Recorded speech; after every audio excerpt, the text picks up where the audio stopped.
Bonjour Philippe Deschamps. Bonjour. Vous nous proposez, à travers cet entretien, de mieux connaître la vie et l'œuvre de Pythagore, dont nous retenons le plus souvent le fameux théorème rencontré sur les bancs de l'école. Alors tout d'abord, pouvez-vous nous préciser quelles sont les origines de Pythagore et comment se déroulent les premières années de sa vie? Eh bien, Pythagore est né à Samos, sur l'île de Samos en Grèce, vers 580 avant notre ère. Et on fixe sa mort en général en 497, c'est-à-dire à plus de 80 ans. Et Pythagore était le fils d'un riche marchand de bijoux qui s'appelait Mnémarque, et sa mère se nommait Parthénis. Et un jour, donc, la Pythie de Delphes, qui avait été consultée lors d'un voyage par les jeunes mariés, leur avait promis, dit la Pythie, un fils qui serait connu dans tous les temps et dans tous les âges. Et donc, comme il prit foi dans l'oracle, Mnémarque, le père de Pythagore, changea le nom de sa femme Parthénis, qui veut dire la Vierge, littéralement, en Pythaïs, qui évoque clairement le lien donc avec la Pythie et avec le dieu Apollon. Donc littéralement, étymologiquement, Pythagore est un nom qui signifie celui qui a été annoncé par la Pythie. Donc Pythagore a suivi l'enseignement de maîtres tels qu'Anaximandre, Thalès, Phérécyde, des sages phéniciens, et il cherchait la synthèse du grand tout à travers les lois de l'univers. Et Thalès, qui donna des leçons à Pythagore, dit d'ailleurs, je le cite, « Ni mes facultés intellectuelles, ni ma science, fruit de longues études, n'égalent ce que j'ai pu percevoir en lui. » Donc Pythagore voyagea beaucoup, étant jeune, à Tyr, à Byblos, dans des villes en Phénicie. Il séjourna en Égypte et il se fit initier, entre autres, dans les fameuses écoles de mystère égyptiennes. Et l'histoire dit qu'il resta pratiquement 22 ans en Égypte. Et certains historiens d'ailleurs précisent que Pythagore reçut l'initiation dans le fameux temple de Dendera. Donc Pythagore réussit à parvenir au sommet du sacerdoce égyptien, mais à ce moment-là, l'Égypte fut envahie par les Perses, en particulier Cambyse II, et ce fut l'anéantissement total de l'aristocratie égyptienne, entre autres avec la chute du pharaon Psamétique III. Donc Pythagore partit en captivité à Babylone pendant environ 12 ans. Et là, il rencontra donc des trois religions qui se côtoyaient à l'époque à Babylone, religion chaldéenne, persane et juive. Et en fait, Pythagore profita, on peut dire entre guillemets, de cette période de captivité de 12 ans pour mieux connaître les doctrines de ces trois religions. Mais à un moment donné, on peut dire que la Providence peut-être est venue à lui pour lui permettre de rejoindre sa patrie, la Grèce. Et effectivement, un compatriote, Démocène, qui était le médecin du roi de Perse, eh bien, intercéda en sa faveur et lui permit d'obtenir sa liberté. Donc Pythagore revint dans l'île de Samos après 34 ans d'absence. Il revit sa mère et il partit ensuite en Grèce continentale. Pourquoi? Parce qu'à Samos, il y avait la tyrannie. Et de la Grèce continentale, il fit un arrêt très important à Delphes pendant 1 an, où il transmit le fondement de sa doctrine aux prêtres du temple d'Apollon. Et il fit également un arrêt, selon Porphyre, pendant également quelque temps en Crète. Et c'est après cet arrêt en Crète, que Pythagore se rendit à Crotone, donc dans le sud de l'Italie, la Grande Grèce à l'époque, pour y fonder une école de philosophie qui allait demeurer extrêmement célèbre dans l'Antiquité. Et en fait, on peut dire que c'est de Crotone que le programme de Pythagore allait se développer et qu'il put ensuite créer son école et obtenir en quelque sorte un institut où il allait pouvoir former des disciples. Au terme de sa formation et de ses voyages, Pythagore s'établit donc à Crotone, où il fonde une école, comme d'autres avant lui. Alors, comment décririez-vous les caractéristiques de son fonctionnement? Alors déjà, sur un plan général, sur le fronton de l'école pythagoricienne à Crotone était gravée une phrase « Dieu a tiré la terre du néant comme il a créé le un du rien pour créer la multitude ». Donc cette phrase résume bien à elle seule, disons, le but de tout initié qui doit savoir sentir, déceler l'unité derrière la diversité apparente. Pythagore est surtout connu comme étant le premier à avoir utilisé les termes de philosophie et de philosophe. Et d'ailleurs, on dit qu'il aurait pratiqué de façon exemplaire les 4 vertus dites platoniciennes, dont Platon parle dans la République, à savoir la sagesse, la justice, la maîtrise de soi et le courage. Pythagore était un génie hors pair et c'est vraiment lui qui parvint le premier à unir 2 formes d'esprit qui généralement s'excluent, à savoir d'une part l'esprit scientifique et d'autre part l'esprit mystique.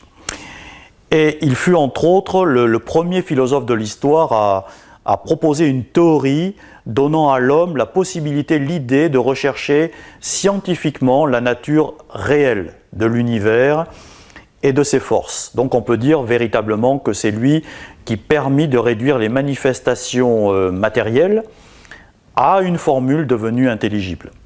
Alors, chose intéressante, les femmes et les étrangers étaient admis dans l'école de Crotone. Et les initiations que devaient subir les élèves ou les disciples étaient inspirées des initiations égyptiennes, mais bien sûr, elles avaient été adaptées à la mentalité grecque. Et donc, quand les candidats les avaient franchis, on peut dire avec succès, eh bien, commençait alors une période de noviciat qui pouvait durer entre 3 et 5 ans. Le nom de Pythagore est lié de façon indissoluble aux mathématiques et à la science des nombres. Alors, quelle était sa conception des nombres et en quoi cette conception est-elle originale ? Alors, bien que Pythagore n'ait laissé aucun écrit comme Socrate ou Jésus, ses enseignements nous sont parvenus, entre autres, par beaucoup de ses disciples. Et effectivement, parmi les philosophes de l'Antiquité, Pythagore est celui qui a poussé le plus loin l'utilisation et la conceptualisation des nombres. Ainsi, par exemple, on sait très bien qu'il utilisait les nombres pour illustrer des lois de l'univers, celles qui régissent également l'homme, la nature, et entre autres, il fut le premier à étudier ce que l'on appelle le nombre d'or. La formule mathématique, c'est 1 plus racine carrée de 5 sur 2, soit environ 1,618. Et ce nombre, 1,618, lorsqu'il est utilisé dans une figure géométrique, une sculpture, ou une peinture, une œuvre d'architecture, eh bien, cette œuvre est particulièrement équilibrée. Un des exemples les plus fameux est le fameux Parthénon à Athènes. En réalité, Pythagore divisait la création des choses matérielles en 2 catégories, ce qu'il appelait d'une part les nombres pairs et les nombres impairs. Et donc il disait que ces nombres constituent en réalité un tout parfait et complet, et que ni les uns ni les autres, s'ils sont séparés, ne peuvent donner une manifestation parfaite. Et d'ailleurs, les pythagoriciens déclaraient, je cite, « Dieu géométrise ».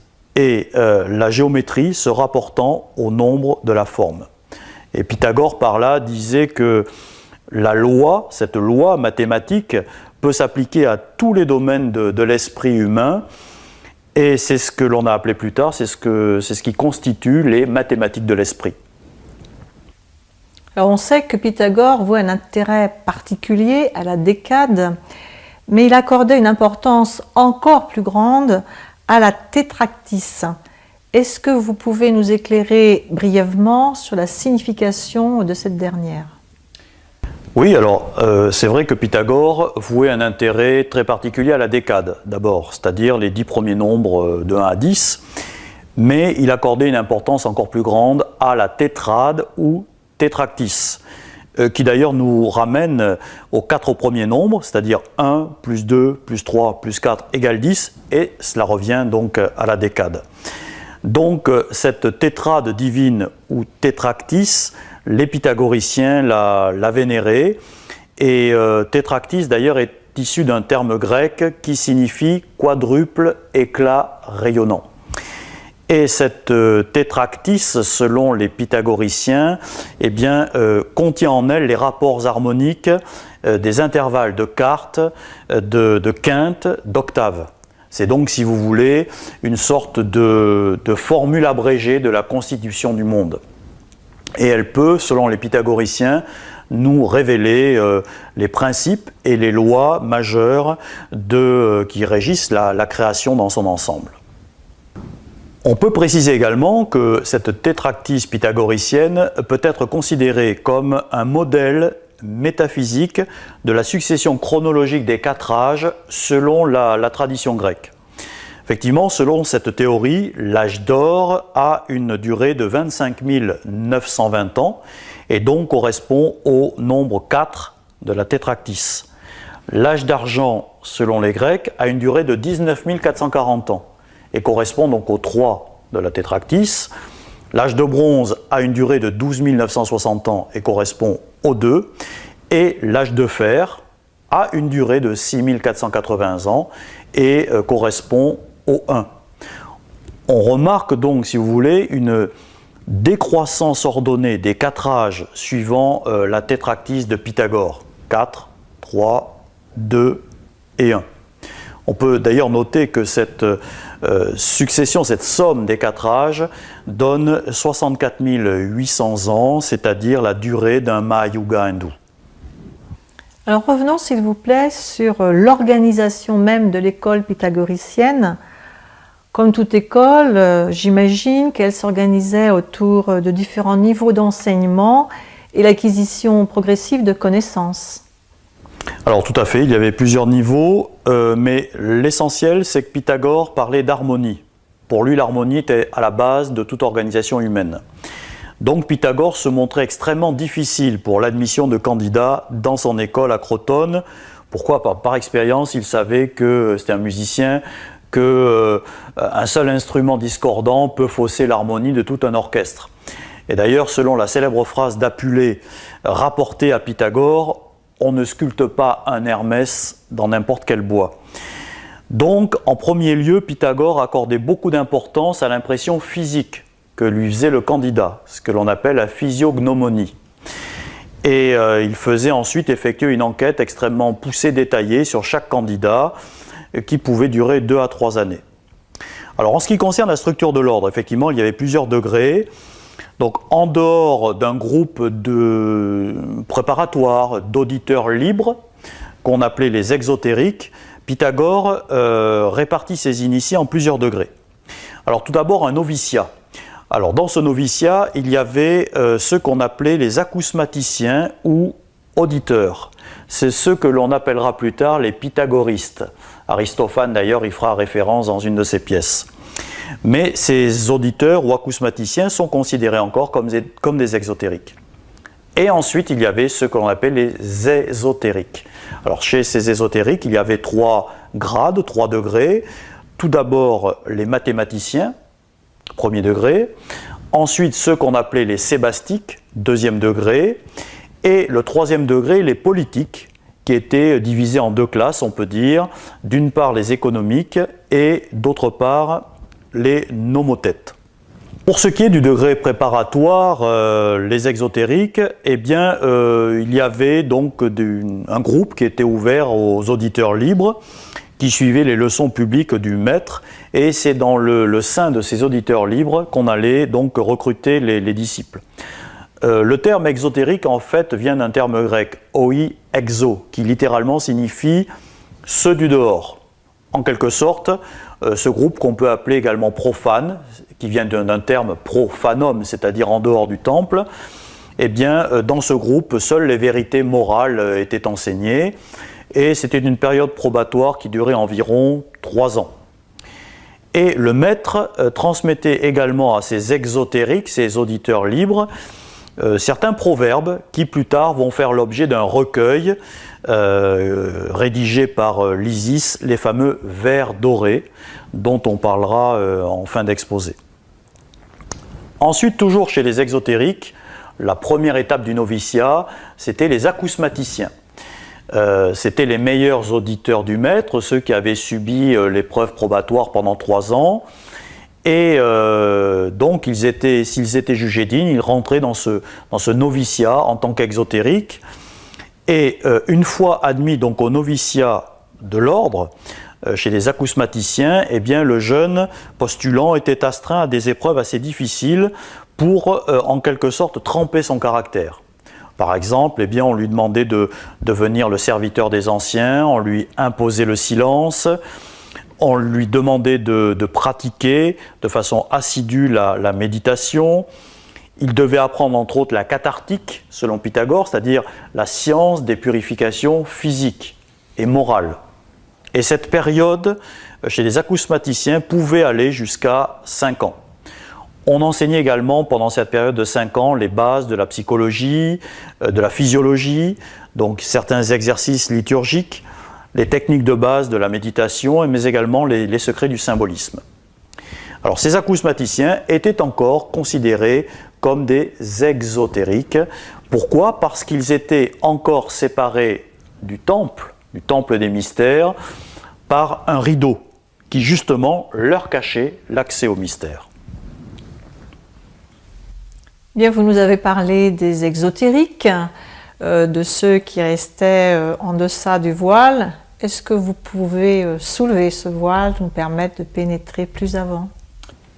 Alors effectivement, on accédait au premier grade des ésotéristes, c'est-à-dire les mathématiques ou les mathématiciens au bout de 5 ans environ. À la différence des acousmaticiens qui s'occupaient essentiellement de problèmes plus concrets, les mathématiciens consacraient leur temps à l'étude et entre autres à un entraînement, disait Pythagore, l'entraînement du corps et du développement de l'âme, perfectionnement de l'âme. Donc il y avait certains interdits à ce niveau-là, en particulier la pratique du végétarisme. Donc les mathématiques ou mathématiciens étaient des végétariens, ce qui ne semble pas avoir été obligatoire pour les acousmaticiens. Dans ce degré, on les formait essentiellement de façon scientifique et on abordait la physique, l'astronomie, la géométrie, les mathématiques, la science des nombres et on appelait également les membres de ce degré les physiciens. Le deuxième degré des ésotéristes était connu sous le nom de sébastiques. Ce degré avait pour objectif de confier en fait au récipiendaire une véritable maîtrise. Donc on enseignait dans ce degré, qui était aussi appelé celui des hermétistes, entre autres l'importance de la compréhension des rêves. Ceci était considéré comme une porte ouverte vers le monde invisible et donc on imposait entre autres aux sébastiques de retenir et de noter leurs rêves pour essayer de les interpréter. Le rêve devenait en quelque sorte pour eux une sorte de, on peut dire, de porte vers l'au-delà et était autre chose qu'un simple présage.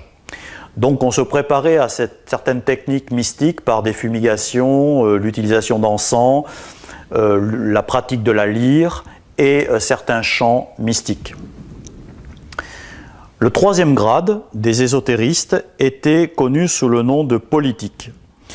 Après avoir été formé donc au mystère de la vie, de la nature, le pythagoricien donc accédait à ce dernier degré de l'ordre et on enseignait d'abord avant tout aux membres de ce degré les principes d'un bon gouvernement selon Pythagore. Alors le pythagoricien ne devait jamais gouverner lui-même ni prendre part par exemple aux compétitions électorales qu'il y avait dans les cités grecques. Pythagore d'ailleurs ne cessait de rappeler, comme l'a d'ailleurs dit le Christ 5 siècles plus tard, que le royaume des initiés n'est pas de ce monde. Mais comme le prêtre idéal, disait Pythagore, l'initié doit inspirer, éclairer, conseiller ses concitoyens. Il doit régner moralement, mais ne pas prendre part aux affaires publiques ni gouverner lui-même la cité. Il doit toujours rester à l'arrière-plan. Donc le pythagoricien devait, dans ce degré, entre autres, apprendre les principes d'un bon gouvernement, une bonne gestion financière, et il faisait ainsi un apprentissage à la fois théorique et pratique dans les structures hiérarchiques de l'ordre. Donc à part ces politiques qu'on appelait également les économiques, il y avait dans ce degré ceux que l'on appelait les nomothètes. Et ces nomothètes, ce sont en réalité des législateurs qui, une fois revenus dans le monde profane, c'est-à-dire après avoir quitté l'école, parce que c'était possible, une fois revenus dans le monde, ces pythagoriciens établirent des lois majeures, des lois très importantes dans de nombreuses cités de la Méditerranée, et ils gagnèrent ainsi une grande renommée sur tous les pourtours méditerranéens.